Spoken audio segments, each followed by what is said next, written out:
everybody. Thank you for tuning in. I am the PLO professor. Going to cover a few housekeeping things and then we're going to dive right into multi-table tournaments. Now, a couple of housekeeping issues before we get into episode 16. First of all, thank you all for the viewers and the subscribers.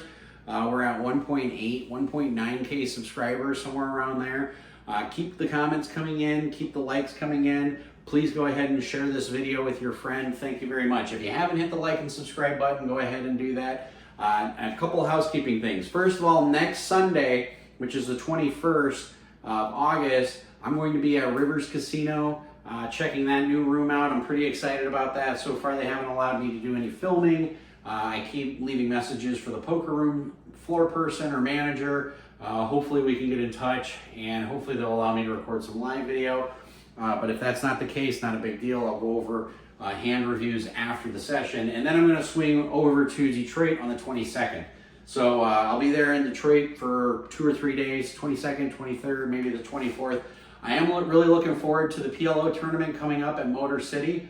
I think that's the first week in October. I think it's like October 6th, if memory serves me correctly. So I'm super pumped about that. I'm sure there's going to be a lot of you guys that are going to be there. I'm going to be there as well. So that covers all the housekeeping things. Now, there's something that's really important that you need to know when it comes to tournaments, okay?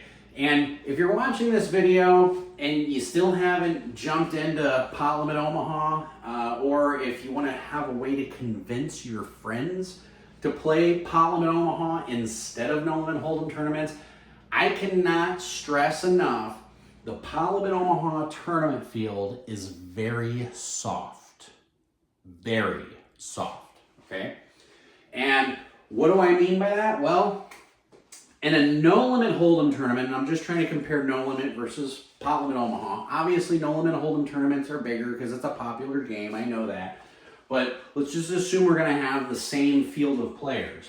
So if you have 500 people starting in a No Limit Hold'em tournament, by the time you get down to the payouts, usually payouts are anywhere between like 10 to 15% of the field. A lot of places, I think the Venetian did like 12%, but most of the time, like even WSOP things, it's usually 10 to 15% of the field. When you do start getting into larger tournaments, maybe it'll go up to like 16, 17%, but in No Limit Hold'em tournaments, when you have 500 people in there, when you get down to about 10%, or when you start hitting the payout level, and you're down to about 50 people, those 50 people are pretty close to the same skill level as the remaining players. Now that's really important to take a note, write this down, stock it in your memory. In a No Limit Hold'em tournament, it's been my experience, and I know I'm going to get some flack for this on the internet, and that's perfectly okay. There is some differences between, you know, the top 1 to 2% consistent tournament players versus the people who just barely make the payout. But generally speaking, the skill level isn't dramatically different. It's not like, oh, I caught a fish this big compared to one that's this big, okay? The skill level is pretty close to each other. In a Pot Limit Omaha tournament, when you start off with 500 people and you get down to 50, there's a significant difference between the people who are going to make the final 2 tables and the people who are going to min cash, okay? And this is really important for you to understand. And the reason why it's really important for you to understand is because as a tournament professional, and everybody saw it this year with some really famous tournament pros who are struggling, if you play well, you generally should cash 1 out of 7 tournaments. 1 out of 7 tournaments is what you should cash. Now take that for a minute. That means 6 out of 7 times you're going to go bust. Six bullets out of 7, you're not going to make anything. Professor, why would I ever want to play a tournament then? Well, that's an excellent question. I'm glad that you asked that. So when you understand that you're going to cash 1 out of 7 tournaments, what you have to make sure is you run deep in those tournaments, okay? that you make it significant when you have a win. That instead of getting 10th place or 11th place or 9th place and you barely make the final table, instead of winning that $3,000, you make the final table and you get first or second where you're making 20 grand, okay? It's very important when you understand that in tournaments in general, that you're gonna cash in about 1 out of every 7.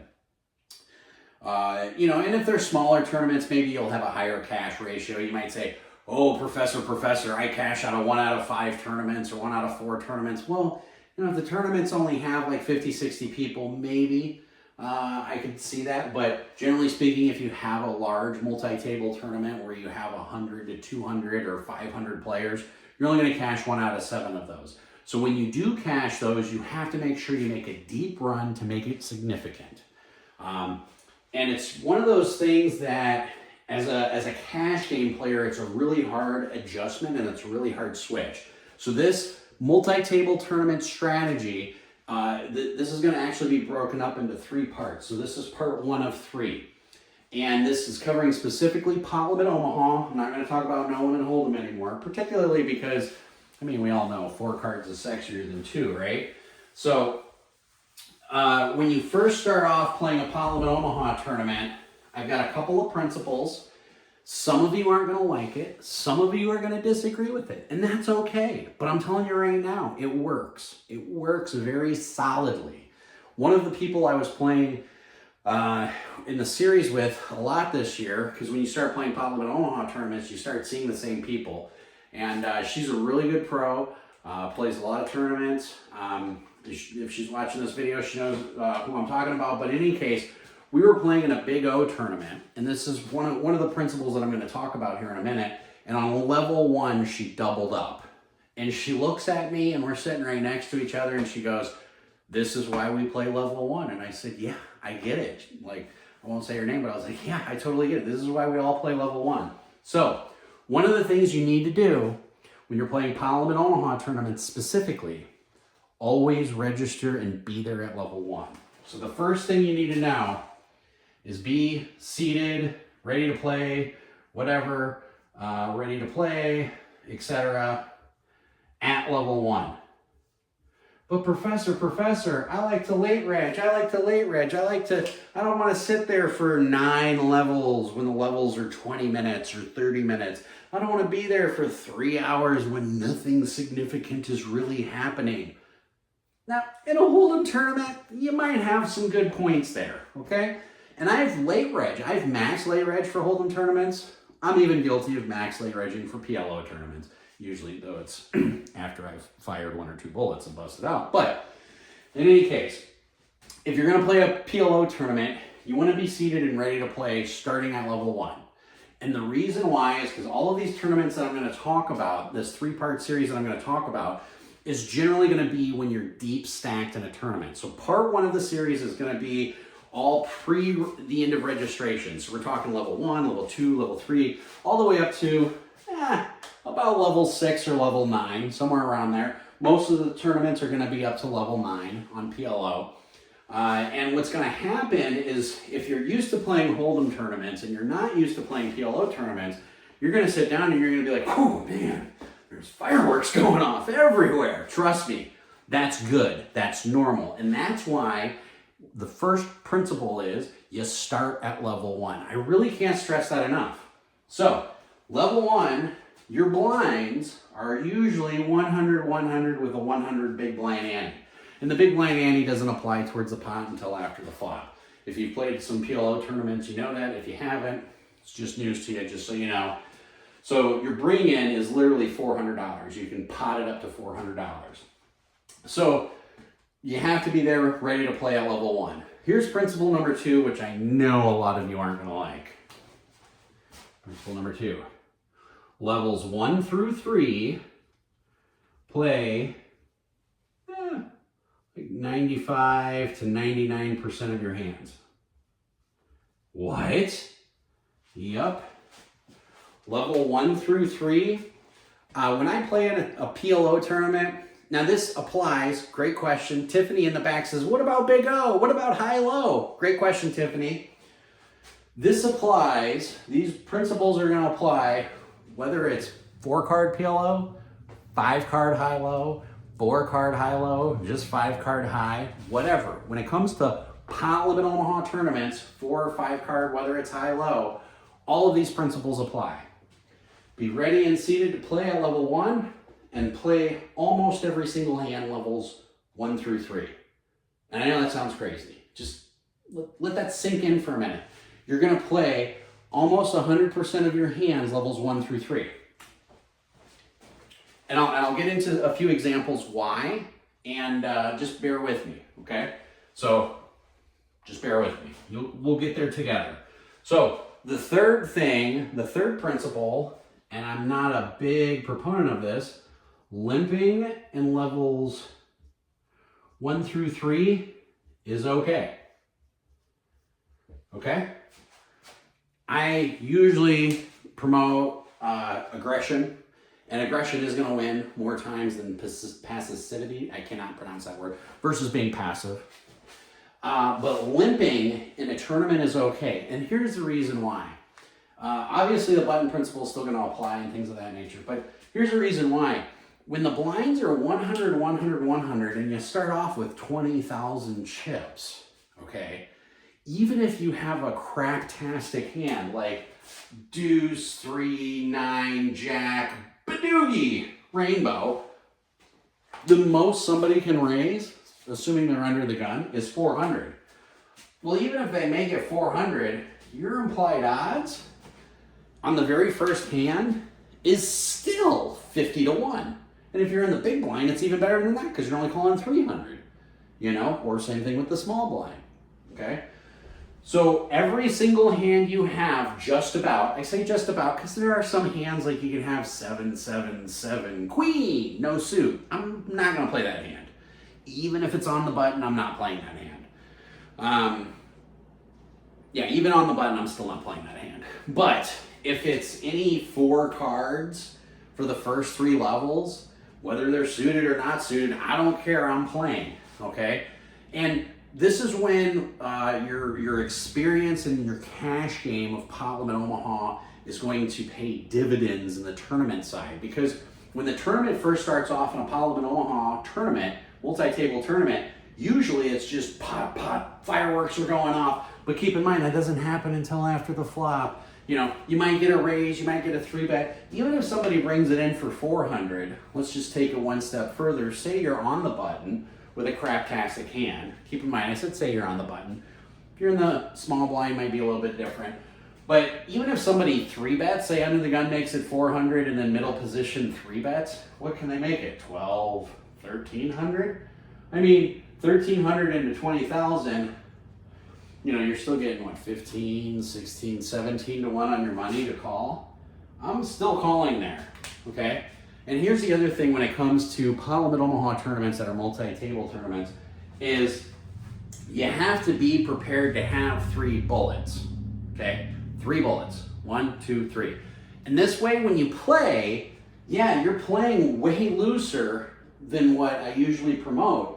And you don't have to play aggressive. This is for the first 3 levels, okay? But you're going to be prepared to get it all in.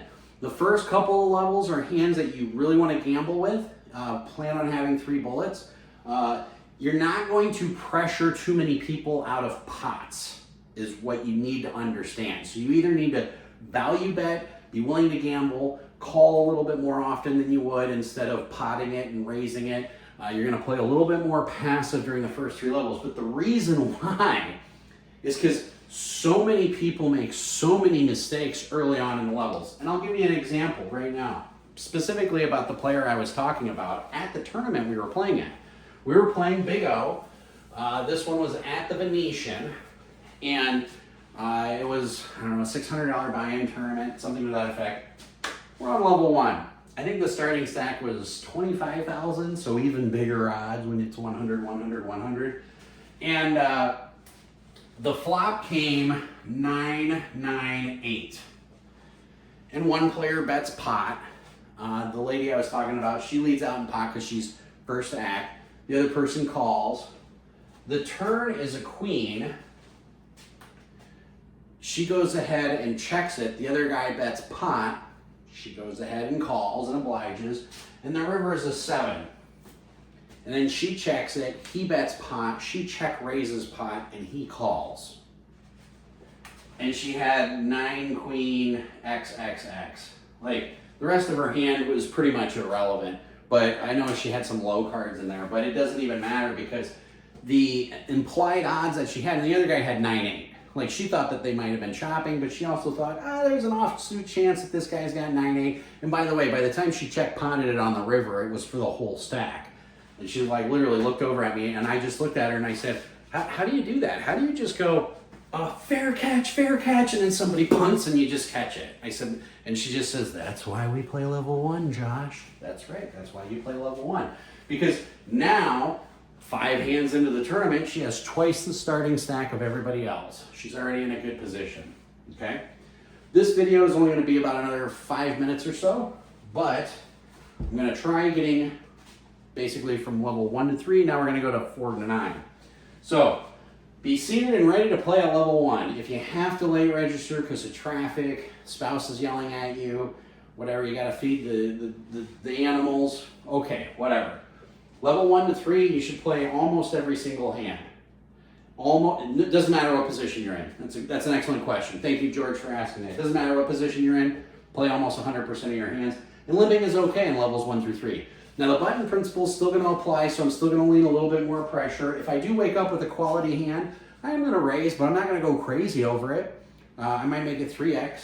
On 100, 100, 100, I'm probably gonna make it up 300.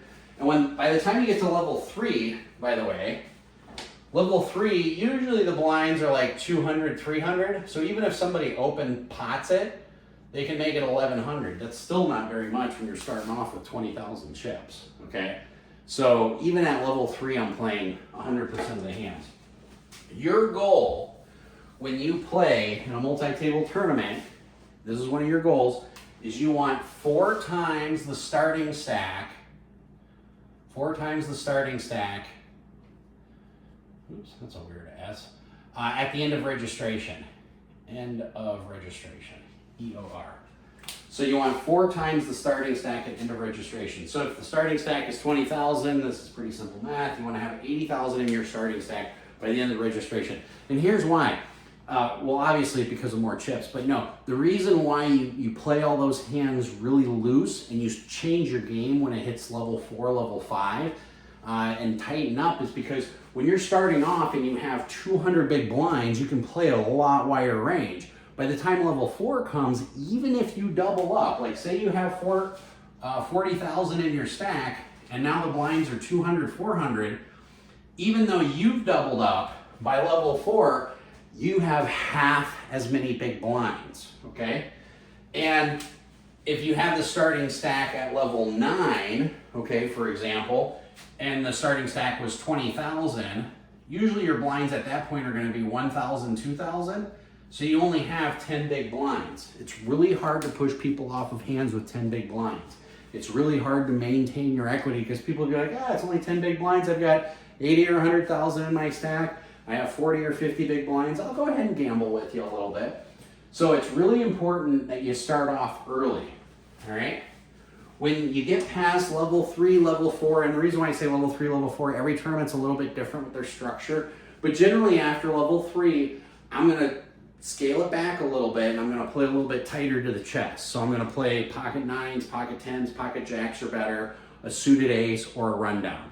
And that's how I'm gonna proceed until the end of registration. Because what happens in a Apollo and Omaha tournament, especially if your starting stack is like 16,000 and you get up to level 9, where the blinds are 1,000, 2,000, and you have people like myself who's playing it appropriately, and we understand we brought 3 bullets into the tournament, whether it's a $200 buy-in or a $1,000 buy-in, we still brought 3 bullets.